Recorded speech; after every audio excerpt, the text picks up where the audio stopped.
기준이 인간 기준으로 떨어져 버려요. 뭔지 아세요? 근데 인간 기준이 되면 뭐예요? 심판받아요. 우리는 하나님을 만나야 돼. 하나님을 만날 생각이 없는 사람은 토라를 쉽게 버려요. 뭔 얘기인 줄 알겠어요? 그래서 이 실제 언약궤 하나님의 기준을 그 시대에 뚜렷하게 알았던 사람은 1년에 대제사장 1명밖에 없었어요. 뭔지 아세요? 이스라엘 수많은 이스라엘은 하나님의 기준에 대해서 별 관심이 없어요. 왜? 만날 마음도 별로 없어. 근데 이 심장사역에 들어간 사람들은 이 기준에 대한 목마름이 있어. 왜? 그래야지 되거든 거기서.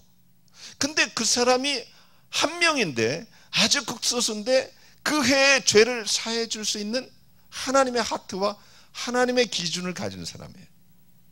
그러니까 이게 놀라운 거예요. 이게 대제사장들이었어요. 그러니까 하나님의 기준은 뭐예요? 지성소에서 결정이 나요. 물두멍에서 시작을 하지만 하나님이 계신 곳은 지성소 언약궤 위거든. 속죄소 위에. 무슨 얘기인지 아세요? 그래서 그분을 만나려면 속죄소 안에서 그분의 기준을 볼 수가 있어요. 근데 속죄소에는 언약궤가 있어요. 그 밑에는. 그죠? 이 언약궤 하나님의 기준을 3가지를 딱 넣어버리겠어요. 모세보고 하라고 하는 첫 번째가 10계명이에요. 그죠? 돌판에게 쓴 10계명을 넣어놔라. 잃어버린 법궤를 찾아서. 지금도 열심히 찾고 있는데 그거 찾아서 뭐 하려고 그래? 실제 중요한 의미는 뭐예요? 그것이 하나님의 기준이라는 거예요. 그래서 하나님이 없애버린 것 같아요. 무슨 얘기인지 아세요? 이것은 뭐예요? 그걸 찾는 게 의미가 아니라 이미 성경에 다 나와 있거든. 이건 안 잊어버렸잖아. 이건 지금도 기준이에요. 10계명 갖고서는 뭐 그거 10,000,000불에 팔으려고? 그 돈 버는 거야? 그 정도예요. 그건 이 땅에서 끝이에요. 실제 하나님의 기준이 있어요. 이 10계명이 하나님은 1.1획도 떨어지지 않아요. 굉장히 어려워요. 대표적인 게 마태복음 5, 6, 7장이에요. 예수님께서 이스라엘 백성들에게 와서 유대인들에게 꾸짖으면서 10계명의 본질을 얘기해 준 게 마태복음 5, 6, 7장이잖아요. 그죠? 남을 미워하는 자는 살인한 자다. 여자를 품는 자는 마음으로 간음한 자다. 그럴 수도 있지 뭐 그랬어요. 그죠?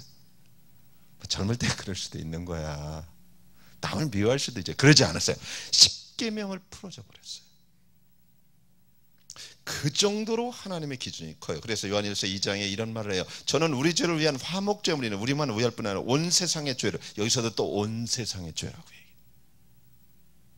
하나님의 화목제라는 것은 뭐예요? 이것을 통해서만 하나님과 만날 수 있다는 거죠. 그죠? 맞아요? 근데 왜 이 말을 했을까요? 사도 요한도 그렇고 전부 성경을 통해. 이것은 뭐예요? 율법의 목적은 갈라디아서에 뭐라고 해요? 몽학선제. 자기의 한계를 볼 수 있게 만드는 거예요. 지금 기독교가 아주 무너지고 하나님을 모르고 하나님을 아프게 하는 이유가 뭔지 아세요? 구약을 버려서 그래요. 토라를 버려서. 중히 여기지 않으니까 뭐예요? 죄의 기준이 없어져 버렸어요. 은혜하면서. 이래서 실제 은혜를 경험 못해요. 자, 사도 바울이 이걸 알았던 거예요. 서신서에. 그래서 율법을 모르면 죄 찔림이 없어요. 그러면 은혜를 몰라요. 제 말이 뭔지 알겠어요?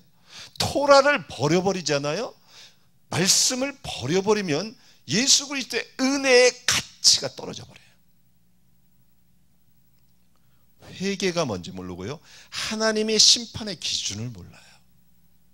이게 지금 기독교를 완전히 어지럽게 만든 거예요. 사도 바울이 신약은 뭐예요? 구약을 실제 성령께서 말씀하시는 그 관점으로 풀어준 거예요. 예수님도 오셔서 그 말을 하신 거예요. 예수님이 무엇을 갖고 원수하고 싸웠어요? 신약을 갖고. 그죠? 마태복음 4장에 보면 이 빵으로 떡을 먹으라 했더니 갈라디아서에 말씀했으되 딱 그랬어요. 그죠? 나 예수가 말하나 그러지 않았어요. 구약을 갖고 얘기했어요. 사랑하는 여러분, 이게 지금 제일 심각한 게 지금 기독교 안에서는 뭐예요? 실제 율법이 회복돼야 돼요. 오해하지 마세요. 율법을 통해서 구원받지 못해요. 무슨 얘기인지 아세요? 율법이 있어야지 진짜 구원을 경험해요. 제 말을 오해하지 마세요. 그럼 율법이 없으면 진짜 그 말이 아니야. 율법이 있어야지 구원의 그 놀라운 십자가의 화목제물이 뭔지를 알게 된다는 거야. 이해하겠어요? 하나님의 기준은 똑같아요. 사랑하는 여러분, 율법의 목적은 인간이 하나님의 거룩한 기준에 얼마나 미달되는가 보여주는 것이에요. 이렇게 될 때 우리는 진짜 어찌할 거가 나오는 거예요. 진짜 어찌할 거. 너 죄인이야 그런데 그래 죄다 생각해보니까 죄를 졌네요. 나도 정말 나쁜 짓 좀 했죠. 그렇게 말하지 않는 사람 그게 답니까? 아니에요. 하나님의 기준의 잣대에 나를 대보여야 돼요. 그래야지 회개가 나오는 거예요. 그래야지 하나님 앞에 서는 것이 뭔지 아는 거예요. 심판의 기준이 있어야죠. 사랑하는 여러분, 이것을 통해서 우리는 뭐예요? 실제 그분이 구세주인 것을 외면할 수가 없어요. 믿게 된다는 거죠. 그분만이 길이구나. 아멘? 이게 굉장히 중요한 거예요. 많은 사람이 신약생활 하나님의 기준을 10계명을 아는 사람도 없어. 지금은 교회가 이래서 개판되는 거예요. 은혜가 값싸요. 길을 잃어버렸어요. 하나님에 대한 깊은 은혜 어찌하여야 그게 무슨 말인지 모르는 거예요. 그 크신 은혜 무슨 말로써 뭐 하나님께 영광 그죠? 이 하나님의 심판을 내가 뛰어넘을 수가 없는데 너무 주님의 자가 정확하고 날카롭고 정말 내가 다다를 수 없는 아무리 노력해도 안 되는 그 부분 내 심령 깊숙이 있는 십계명에 대해서 지킬 수 없는 안타까움 그렇게 살아온 나 그래갖고 그것에 대해서 정말 가슴이 찢어져야 돼. 그때 하나님의 은혜를 깨닫게 돼요. 그리고 나서 그렇게 될 때 우리는 뭐예요? 실제 목적이 온전케 되고 싶은 거예요. 그래서 예수님이 마태복음 5장에 아버지가 온전한 것처럼 너희도 온전해지라 이 말을 한 거예요. 이것은 잣대가 있을 때 그래서 우리 그리스도인들은 이제 교리로서 우리는 육을 가졌기 때문에 온전해질 수 없다. 이건 잘못된 거예요. 이건 목표를 뭐예요? 이미 우리는 하나님을 만날 수 없다고 정해버린 거예요. 이건 잘못된 교리예요. 이건 장로교 교리예요. 전 장로교 목사니까 잘 알죠. 이게 잘못된 성화론이에요. 우리의 목적은요 말씀이에요. 그리고 말씀을 통해서 기준을 알았기 때문에 이제 그것을 통해서 우리는 온전케 되고 싶어지는 거예요. 자꾸. 사랑하는 여러분, 그분이 진짜 구세주로 경험을 해야 돼요. 아멘. 그것은 뭐냐? 아유 가슴이 찌릿했어요. 어쩐지 말씀 들을 때 저 짜릿했어요. 그래서 이제 구세주로 영접 그 정도가 아니에요. 하나님의 언약궤의 기준은 지금도 떨어져요. 1점이라도 떨어져요. 그 앞에 서보는 거예요. 그때 어찌할 거가 나오는 거예요. 십자가 이해는 길이 없구나. 나는 명망 받을 수밖에 없구나. 근데 이게 이론이 아니라 실제예요. 사랑하는 여러분, 하나님의 자는 절대적인 겁니다. 아멘. 또 하나 아론의 쌍난 지팡이가 있어요. 그죠? 언약궤 안에는 이 말은 뭐예요? 아론은 제사장이었어요. 중재자라는 말이에요.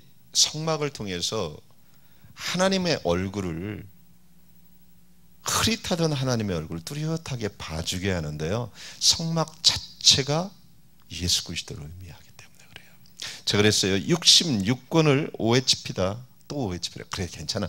OHP다 딱 누르면 한 사람의 얼굴이 화면에 뜬다고 그랬어요. 입체적으로 총체적으로 살아 운동력 있게 뜹니다. 그분이 하나님이세요. 그분이 예수 그리스도예요. 근데 이 구약에서는 성막을 통해서 그분의 얼굴이 보여요. 근데 그분이 중재자세요. 그죠? 아버지와 우리 죄인들의 중재자세요. 맞아요? 그래서 아론은 제사장이지만 중재자, 아론의 쌍난 지팡이는 중재자를 의미해요. 디모데전서 2장 5절에 이런 말을, 하나님은 한 분이시여 또 하나님과 사람 사이의 중보도 한 분이시니 곧 사람이신 예수 그리스도입니다. 아멘. 그러면 목사님, 이제는 우리는 중보기도 안 하는 거예요? 그분이 뭐 하시는데. 저한테 농담하려고 그런 말 하는 거 아니죠? 무슨 얘기인지 알겠어요? 그분의 영이 있다면 우리는 중보 기도하는 사람이 되어야 돼요. 중재자예요. 그래서 그곳 안에서는 하나님의 놀라운 은혜가 하나 있는데, 그것은 아론 쌍난 지팡이, 빨리빨리 합니다. 또 하나 만나가 든 항아리가 있어요. 그죠? 만나. 이것은 신령한 광야에서 신령한 40년 동안 떨어졌던 뭐예요? 하나님의 음식이에요. 음식. 이것은 지금도 마찬가지죠. 매일매일 하나님과의 친밀한 만남을 통해서 음식을 먹어야 된다는 거예요. 이것이 사는 길이에요. 그래서 영적 음식, 신령한 음식을 상징해요.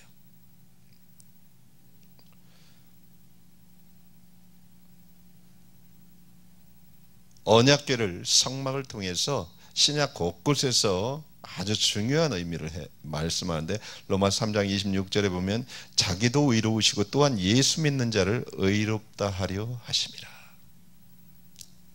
이 하나님께서의 하나님의 기준을 전혀 떨어뜨리지 않으셨어요. 그죠? 그게 예수님이 이 땅에 오신 거예요. 그 예수님을 통해서 예수님 자체도 의로우시고 하나님도 의로우시지만 우리도 그 수준에 올리셨다는 거예요. 그래서 그곳에서 우리를 만나주세요. 그게 임재의 장소예요. 그게 속죄소예요. 그래서 히브리 4장에 뭐예요?